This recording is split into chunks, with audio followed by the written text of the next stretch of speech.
Hi, it's Christine at the Sisyphean Journal. I am recording this on September 12th. This is a death that took place on September 14th of 1925, and I thought I'd just pull the curtain back a little and show you the kinds of interesting little things I uncover. So, we have a case from 1925, more of Lucy Hagenow's handiwork, and she is a piece of work.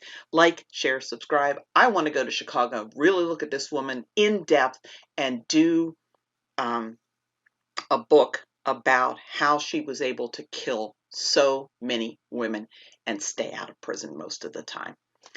So, as I always do every year, I went to newspapers.com, looked for more stuff, and I did find an article about Elizabeth's death, and it's very melodramatic. Girl's brief fling with big city nightlife. A year ago, pretty vivacious Elizabeth Welter came from her home at Sturgeon Bay, Wisconsin, to the big city of opportunity.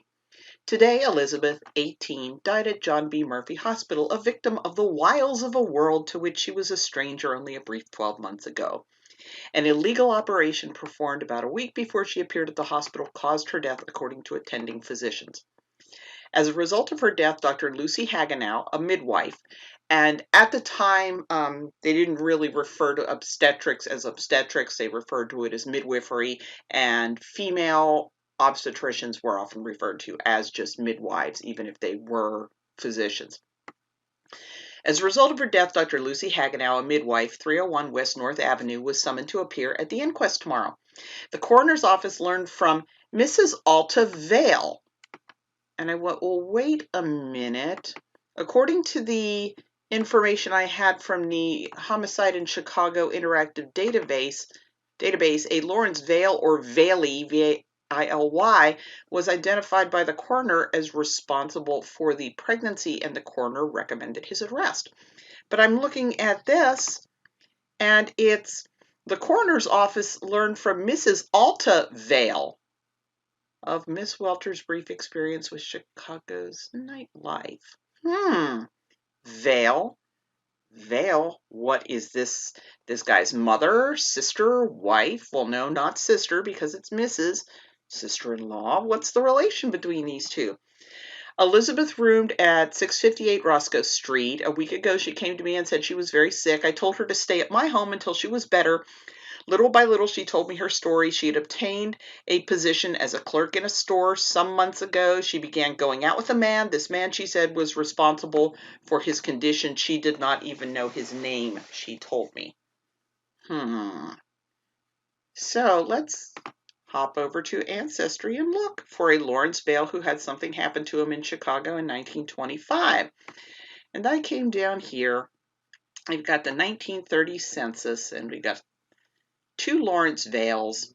This guy,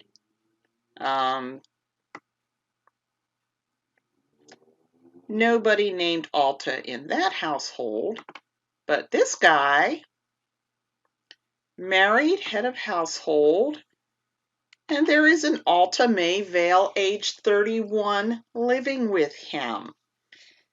Alta is his wife. I really, really, really want to go to Chicago and read these documents and find out how did they decide that Lawrence was responsible for the pregnancy and decide to arrest him, and Elizabeth is telling Alta that she didn't even know the name of the man who got her pregnant. This is just turned over some rocks there. So it could be that the Homicide in Chicago database had it wrong and that it wasn't actually Lawrence Vale responsible for the pregnancy. It could be that they concluded that. Hagenow was held to the grand jury on $20,000 bond, which was nearly $150,000 in 2020 dollars, but Vale refused to give a statement, so the police were unable to gather enough evidence to prosecute anybody. Something fishy was going on with this. So, like, share, subscribe. Get me to Chicago. I want to learn all about Lucy Hagenow and her various shenanigans.